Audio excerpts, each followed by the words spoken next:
आज 5 तरीके जानते हैं कि हम अपनी जिंदगी में खुश है या नहीं। सबसे पहला, when you have fun, your fun should be without alcohol. बिना शराब के अगर आप मजे ले रहे हो अपनी जिंदगी के, आनंद में जी रहे हो आप, that is the best life you are living. Second, when you talk to your person, our child, our husband, let it be our family member, any member of our family, when they need your support, and at that time, if you are talking with your cell phone, तो समझ जाओ कि आपका प्रेम वहां कहीं नहीं है. When you talk to your person, talk personally. सामने बैठकर बात करो. ये हैप्पीनेस का second way. Third way, to live happily. When you love your person, it should be unconditional love. Relationship applies condition. Always remember. But love never applies condition. प्रेम कभी condition नहीं रखता है, वो आजाद छोड़ता है, जहां जाना है जाओ. अगर सच्चा है आपके पास फिर लौट के आएगा. लेकिन रिलेशनशिप इट एम्प्लाइज, मैं बोलूं तो वैसे उठना है, बोलूं वैसे बैठना है, जैसे बोलूं वैसे करना है. That is relationship where the conditions are applied. There is no love in between these two persons when the conditions are applied. वहां सिर्फ dominating nature है. Love never applies condition. Always remember. प्रेम आजाद होना चाहिए, जहां भी जाता है आपका है, आपके पास फिर से लौट के आ जाता है. When you dream, you should dream without drugs. बड़े बड़े सपने देखते हैं लेकिन गोलियां खाते खाते देखते हैं. If you really want to dream your life, if you want to dream, you should dream big, but without drugs. And पांचवा है, when you give smile. कैसी होती है स्माइल? जब सेल्फी आए सामने तो ही स्माइल. चीज, बटर, पनीर. बिना सेल्फी की जो स्माइल है वो असली स्माइल है. ठीक है ना? सेल्फी हो जो स्माइल है वो असली स्माइल नहीं है, वो जबरदस्ती की स्माइल है कि चीज दो. तो ये 5 कंडीशंस जो आपके हैप्पी रहने के कंडीशंस है. कि अगर ये 5 वेज अगर आपके पास है, आप अगर जी रहे हो, you are having fun without alcohol, if you are talking to your person without cell phone, if you are loving your person without conditions, when you are smiling without selfie, and you are dreaming big without any drug, that says you are living your life happily. These are the main 5 ways. उसी तरह cancer ये एक ऐसा subject है जिसको अगर हम आज अंडरस्टैंड कर ले, the 5 easiest way to diagnose your cancer. कैसे करेंगे? सबसे पहले एक तो वेट लॉस. देखना कैंसर पेशेंट में धड़ाधड़ वजन गिरना शुरू हो जाएगा, इतनी तेजी से ड्रॉप होएगा, यहाँ से पूरे मसल एकदम से लूज होने शुरू हो जाएंगे. अचानक देखना पैंट एकदम ढीली. जरूरी नहीं है कि कैंसर में ही होता है, जो डायबिटीज पेशेंट होता है उनको भी होता है, टीबी जब होती है तो भी होता है, थायराइड में भी वेट लॉस होता है.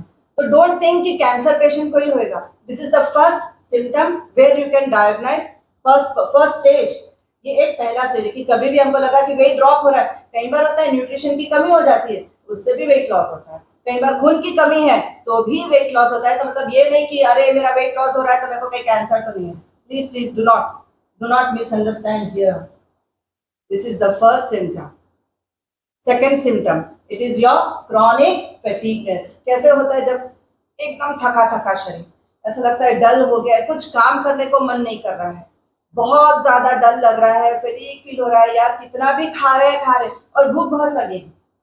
डायबिटीज पेशेंट को भूख बहुत लगती है और मीठा तो पूछे मत, इतना क्रेव होता है उनको. जो चीज मना करते हैं वही खाते जाते हैं. क्रॉनिक फैटीगनेस, ओवर ईटिंग करोगे तो भी फैटीगनेस आएगी. टीबी है, टाइफाइड है तो भी फैटीगनेस आती है. दिस डजंट से कि you are having cancer. This is only the way we can diagnose the cancer. This is the second step. इस सेकेंड स्टेप में जब आपको लगे कि शरीर बहुत कमजोर लग रहा है, हम जो भी खा रहे हैं, जो कैंसर के सेल होते हैं और मांगता है और वो मल्टीप्लाई होते जाते हैं, and it is absorbing all the nutrients from your food. पूरा का पूरा आपका एब्जॉर्ब हो जाता है न्यूट्रिएंट्स, जिसकी वजह से आपको पता नहीं चलता है कि इतना खाने के बाद भी why my weight is losing, why I am dropping my weight. So this is the second symptom to diagnose your cancer. Now third symptom, continuous pain रहेगा. शरीर में इतना दर्द रहेगा, समझ में, कभी बैक पेन हो रहा है, कभी नेक पेन हो रहा है, कभी शोल्डर पेन हो रहा है, कभी स्पाइन पेन हो रहा है, कभी लेग पेन, कंटिन्यूअसली और इन पेन। आपके कभी सामने पेट में दर्द होना शुरू हो जाएगा, कभी चेस्ट में पेन होने लग जा रहा है, लंग्स में पेन हो रहा है, कभी सर में बहुत दर्द हो रहा है, and you are taking pain killers for this. 24 to 48 hours तक आपको पेन रोक के रखता है। लेकिन अगर लेने के बाद अगर फिर भी आपका दर्द कम नहीं हो रहा है, पेन किलर खाने के बाद भी, और कई बार हो जाता है कि पेन किलर लेने के 2 घंटा ठीक, तीसरे घंटे फिर से आपको वापस पेन आ रहा है, देन समझ जाना है कुछ गड़बड़ है।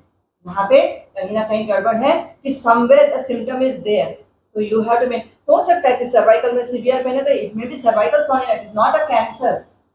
लेकिन कई बार हो जाता है कि हमको पता ही नहीं चलता है उस चीज का, तो you have to make sure कि अगर हमको लगा कि कोई पेन किलर लेने के बाद घंटे 2 घंटे या बिल्कुल फर्क ही नहीं पड़ रहा है, इमीडिएट मीट योर डॉक्टर को मिलना है। क्योंकि कई बार ovarian cancer, uterus cancer, prostate cancer में जल्दी डायग्नोस नहीं होता है, 4th स्टेज ऑफ कैंसर जब आता है तभी पता चलता है।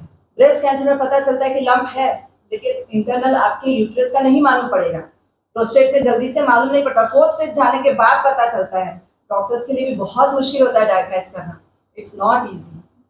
4th थिंग, यदि आपकी स्किन पेल हो रही है, जॉन्डिस केस में आप देखते हो पीलिया जिसको बोलते हैं हम, जब पीलिया हो जाता है तो पीला पड़ जाता है शरीर, आंखें पीली पीली, सेम वे कैंसर में भी पीला पड़ जाता है, आंखें पीली पीली दिखेगी, सब आपको हर चीज पीली पीली दिखने लग जाती है, and overall body will look pale, एकदम पीला।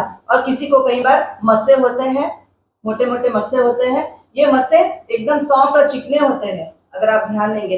लेकिन अगर खुरदरापन अगर आ जाता है उस मस्से के आसपास में, कहीं क्रैक्स आ गए हैं, या कई बार मोल्स होते हैं, अगर वो मोल्स बढ़ते जा रहे हैं या आपके कॉन्स बढ़ते जा रहे हैं, समझ जाओ यहाँ पे गड़बड़ हो रही है। Immediate you should consult your doctor की आखिर क्यों हो रहा है, ये बढ़ते क्यों जा रहा है। अगर छोटा सा था और एकदम से क्योंकि कैंसर का सेल इसके अंदर मल्टीप्लाई होना शुरू हो रहा है और आपको बता रहा है कि I am sitting in your house, आपके 6 फीट के घर में मैं विराज रहा हूं। And the 5th one, urine. Her 5 minute में ऐसा लगेगा कितना प्रेशर आ रहा है, जैसे आप भागते हो गिन के 4 बूंद, और इतने दर्द के साथ। और कई बार यूरिन में क्या होता है, प्रोस्टेट में से यूरिन के साथ साथ आपका खून भी निकलने लग जाता है। कई बार female also when she is passing, when she is urinating, अचानक वेजाइना में इतना पेन और इतना बर्निंग सेंसेशन आएगा, और गिन के सिर्फ 5 बूंद गिरेंगे, और उसके बाद इतना पेन आएगा वेजाइना में, and suddenly the blood will be flushed out, एकदम से लंप की तरह गिरेगा, एकदम से खून। It is not a droplet of blood, it is totally a lump will come out of a uterus. ये बता देता है कि यूट्रस में कहीं ना कहीं कैंसर का सिम्टम जरूर है, या तो ओवरी में हो गया है, कई बार हो जाता है मेटास्टैटिक जब हो जाता है कैंसर, आपको पता नहीं चलेगा, that will be diagnosed only at the 4th stage. तो हमको ध्यान रखना है, मेटास्टैटिक जो है उसमें आपका पेट खुल जाता है एकदम से। कई बार आपके इंटेस्टाइन के अंदर, स्टमक के अंदर जो कैंसर होता है, ये 4th स्टेज पे डायग्नोस कर सकते हैं। लगता है पेट में गैस हो गई है, शायद हम गैस की दवाई ले लेते हैं, होगा पेट के अंदर, इंटेस्टाइन में कोई अल्सर हो जाता है तो भी पेट में दुखता है। लेकिन कई बार जब मेटास्टैटिक रेट होता है तो उसमें समझ जाना है कि हमारा पेट एकदम से खुल के उसमें पानी भरने लग जाता है, दैट सेज कि somewhere you are having ovarian cancer और you are having prostate cancer. और कई बार मोशन में से एकदम से, पाइल्स में भी देखो बवासीर जब हो जाता है ब्लड गिरता है, फिशर होता है ब्लड गिरता है, तो उसका मतलब ये नहीं कि कैंसर है। तो यू हैव टू नो, जब भी लगा कि ये 5 सिम्टम एक साथ नजर आ रहे हैं, तो immediate kindly request to consult your doctor. इन्हें कभी आए ही नहीं तो क्या करेंगे, सब्जी तेल लेंगे, पैर के तलवों में लगाएंगे, रोज यदि रात को सोने से पहले पैर के तलवों में, जो वायु वाले पेशेंट हैं तिल का तेल, जिनको एसिडिटी की प्रॉब्लम है वो घी, और जिनको कफ की प्रकृति है तो वो मस्टर्ड ऑयल। वायु वाले पेशेंट को सारी वायु वाली जगह जो होती है वहां पे आपको आ जाएगा 80 बॉडी पार्ट्स में आपको आ जाएगा कैंसर का रोग। अगर आपको एसिडिटी की प्रकृति है तो कोलन कैंसर ये सब होने के चांस होते हैं, और अगर कफ की प्रकृति है तो आपके लंग्स में आने के चांसेस होते हैं कैंसर, लंग कैंसर जिसको हम बोलते हैं।